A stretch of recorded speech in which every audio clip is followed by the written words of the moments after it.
الحمد لله رب العالمين والعاقبة للمتقين والصلاة والسلام على أشرف الأنبياء والمرسلين نبينا وحبيبنا محمد وعلى آله وصحبه أجمعين ومن تبعهم بإحسان إلى يوم الدين أما بعد فأعوذ بالله السميع العليم من الشيطان الرجيم والذين جاهدوا فينا لنهدينهم سبلنا وإن الله لمع المحسنين۔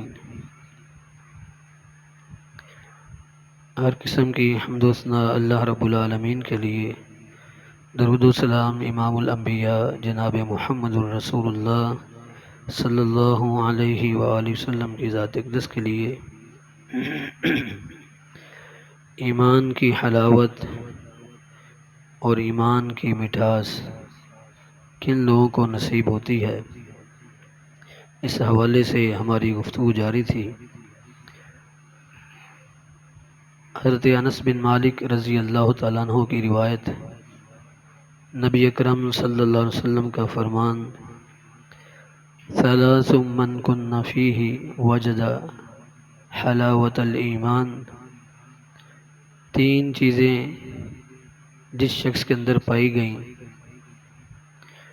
وہ ایمان کی مٹھاس کو محسوس کرے گا۔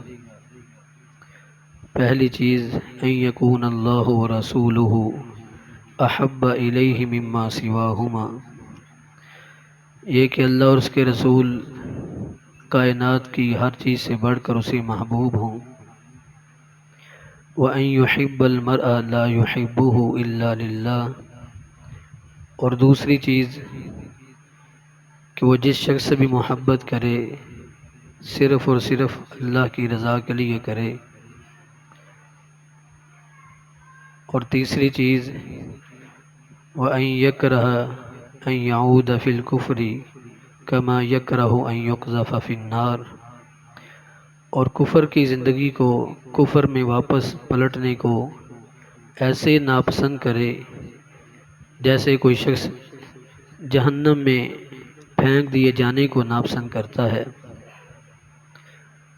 تو پہلی چیز، ان یکون اللہ ورسولہ احب الیہ مما سواہما، یہ کہ اللہ اس کے رسول اسے کائنات کی ہر چیز سے زیادہ محبوب ہوں۔ اس پر ہماری بات جاری تھی۔ اللہ کی محبت اور غیر اللہ کی محبت میں کچھ بنیادی فرق ہیں۔ سب سے پہلی چیز، اللہ کی محبت میں فراخ دلی ہے، سخاوت ہے، اور غیر اللہ کی محبت میں بخل ہے اور کنجوسی ہے۔ اس کا مطلب اور مفہوم یہ ہے کہ جو اللہ سے محبت کرتا ہے اس کی خواہش، اس کی تمنا یہ ہوتی ہے کہ کائنات کی ہر چیز اللہ سے محبت کرے۔ جس طرح وہ اللہ سے محبت کرتا ہے، اس کی خواہش یہ ہے کہ ساری مخلوقات، سب انسان اللہ ہی سے محبت کریں، اور وہ ہر ایک کو اللہ کی محبت کی طرف ہی ترغیب دے گا، شوق دلائے گا۔ اور جو غیر اللہ کی محبت ہوتی ہے اس میں بخل ہے، کنجوسی ہے۔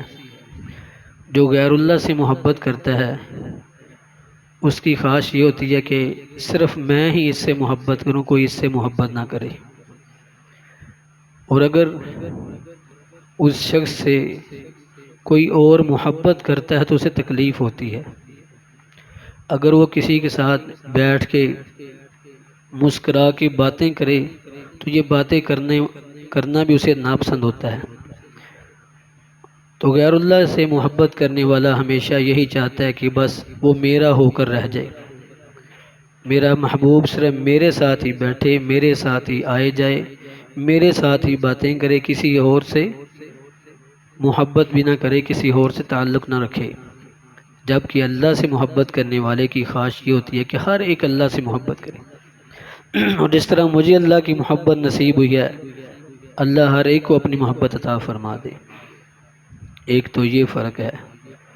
اور دوسرا فرق اللہ کی محبت میں اور غیر اللہ کی محبت میں، اللہ کی محبت میں عزت ہے، اللہ کی محبت میں وقار ہے، اللہ کی محبت میں انسان کے لیے رفعت اور بلندی ہے، جبکہ غیر اللہ کی محبت میں آزمائش ہے، تکلیف ہے۔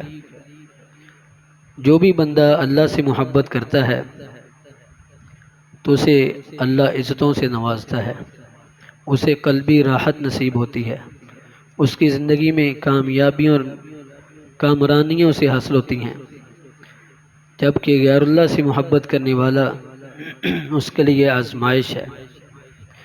اللہ اپنی محبت نکال کر مخلوق کسی کی بھی محبت اپنے بندے کے دل میں ڈال دے، یہ اس کے لیے آزمائش بن جاتی ہے۔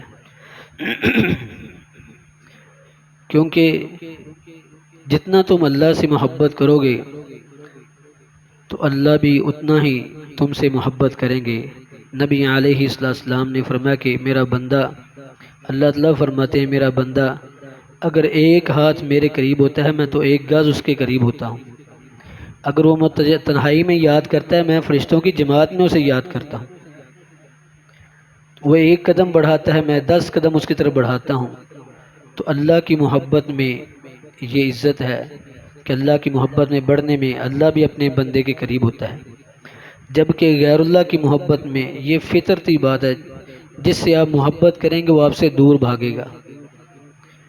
تو غیر اللہ کی محبت میں انسان کے لیے آزمائش ہوتی ہے، اور آزمائش یہ کہ وہ کسی خوشی کے موقع پر ہو لیکن اسے ہر وقت اپنے محبوب کی یاد ہوتی ہے، وہ کسی فوتگی پر گیا ہو اسے پھر بھی اپنے محبوب کی یاد ہوتی ہے، رات کو سوتے ہوئے بھی اسے محبوب کی یاد ہوتی ہے، اور جب اٹھتا ہے تو سب سے پہلے دل میں خیال آتا ہے تو اسی محبوب کا خیال آتا ہے۔ اور یہ انسان کے لیے بہت بڑی آزمائش ہے کہ زندگی کے ہر لمحے سے اللہ اپنا ذکر اپنی یاد اس کے دل سے نکال دے اور غیر اللہ کی یاد اس کے دل میں ڈال دے۔ چاہیے تو یہ تھا کہ بندہ جو ہی آنکھ کھولے سب سے پہلے اپنے اللہ کو یاد کرے، اور حق تو یہ تھا کہ چلتے پھرتے اپنے اللہ کو یاد کرے، حق تو یہ تھا کسی خوشی کی محفل میں ہے اپنے اللہ کو یاد کرے، حق تو یہ تھا کسی پریشانی کسی فوتگی والی جگہ پہ ہے تو پھر بھی اللہ کو یاد کرے۔ لیکن اس شخص کی کتنی بد نصیبی ہے کہ وہ ہر لمحے اللہ کو نہیں غیر اللہ کو یاد کر رہا ہے، دنیا کے کسی فرد کو کسی مرد یا عورت کو یاد کر رہا ہے، اسی کی فکر میں اس کے لیل و نہار گزر رہے، اس کی زندگی گزر رہی ہے۔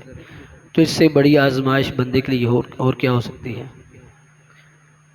اسی طرح اللہ کی محبت اور غیر اللہ کی محبت میں یہ بھی فرق ہے کہ اللہ کی محبت میں انسان ہمیشہ پرسکون ہوتا ہے، اور غیر اللہ کی محبت میں کبھی انسان کو سکون نہیں ملتا۔ یہی وجہ ہے کہ جو اللہ کی محبت میں آتے ہیں تو وہ اللہ کی محبت میں آ کر وہ اللہ کے حقوق کو بھی ادا کرتے ہیں، بندوں کے حقوق کو بھی ادا کرتے ہیں۔ اللہ کی محبت میں آ کر وہ اللہ کے رسول سے محبت کرتے ہیں کہ اللہ کا بھیجا ہوا رسول ہے، وہ والدین کا احترام کرتے ہیں کہ میرے اللہ نے مجھے حکم دیا ہے، وہ اللہ کے بندوں کے حقوق کا خیال رکھتے ہیں اس لیے کہ میرے اللہ نے مجھے حکم دیا ہے۔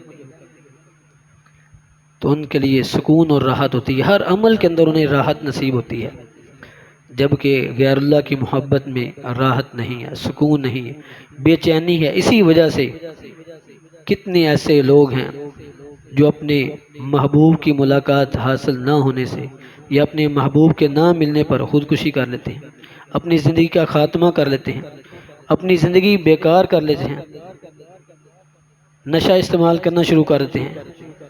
تو اللہ کی محبت میں سکون ہے، راحت ہے، دنیا آخرت کی بھلائیاں ہیں، اور غیر اللہ کی محبت میں بے سکونی ہے، ہر وقت بے چینی، ہر وقت بے سکونی، اسے کبھی راحت نہیں ہو سکتی۔ تو اس لیے اللہ کی محبت میں بڑھنا چاہیے، اللہ کی محبت میں ہی انسان کے لیے دنیا آخرت کی خیر و بھلائی مرکوز ہے۔ اس لیے فرمایا کہ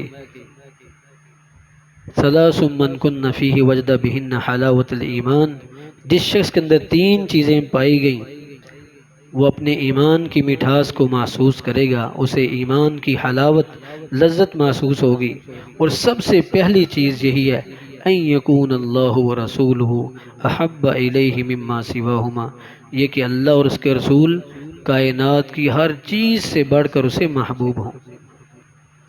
تو اللہ ہمیں صحیح معنی میں اپنی محبت نصیب فرمائے، اور اللہ ہمیں صحیح معنی میں اپنا محب بنائے کہ ہم اس کی اطاعت کریں، اس کی فرما برداری کریں، اس کی رضا کو تلاش کریں، ہر عمل میں اس کی رضا کو چاہیں۔ اس لیے مومن کا ہر وقت مطلوب اور مقصود اللہ کی ذات ہوتی ہے۔ مومن کا ہر وقت مطلوب اور مقصود صرف اور صرف اللہ کی ذات ہوتی ہے۔ اس لیے صوفی باقر مرحوم رحمۃ اللہ کے بارے میں آتا ہے کہ کئی مرتبہ ایسا بھی ہوتا ہے کہ ساری رات نفل و نوافل میں گزار دیتے۔ ایک رات ایسا ہوا کہ صرف ساری رات یہی دعا کرتے رہے کہ اللہ تو مجھ سے راضی ہو جا، اے اللہ تو مجھ سے راضی ہو جا، ساری رات رو رو کے یہی دعا کرتے رہے۔ صبح کا وقت ہوا، جب نمازی آئے دیکھا کہ فجر کا وقت ہو چکا، ابھی بھی صوفی باقر صاحب یہی دعا کر رہے ہیں۔ تو کسی نے پوچھا کہ صوفی صاحب آپ رات بھر یہی کلمہ کہہ رہے ہیں، اس کا فائدہ کیا؟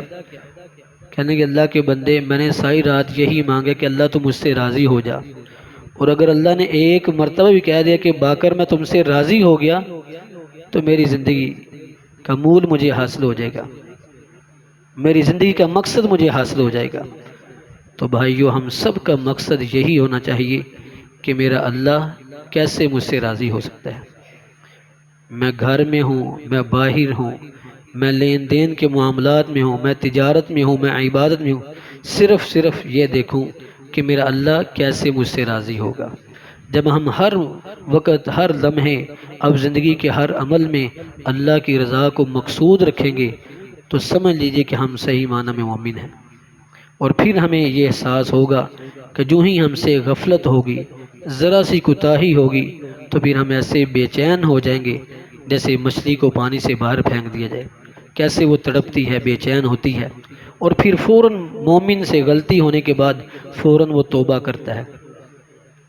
جب وہ توبہ کرتا ہے تو یہی بات اللہ کو پسند ہے، ان اللہ یحب التوابین ویحب المتطہرین، اللہ بار بار رجوع کرنے والے، بار بار توبہ کرنے والوں سے محبت کرتا ہے۔ اور مومن کی یہی زندگی کی حسرت ہوتی ہے، کوئی مجھ سے کوتاہی ہو جائے تو فوراً میں اپنے رب کے سامنے جھک جاؤں، فوراً توبہ استغفار کر لوں۔ اللہ ہمیں اپنی رضا نصیب فرما دے، اور ہمارے زندگی کا مطلوب و مقصود اللہ ہمیں اپنی رضا بنانے کی توفیق عطا فرمائے۔ سبحان ربک رب العزت عما یصفون وسلام علی المرسلین والحمد للہ رب العالمین۔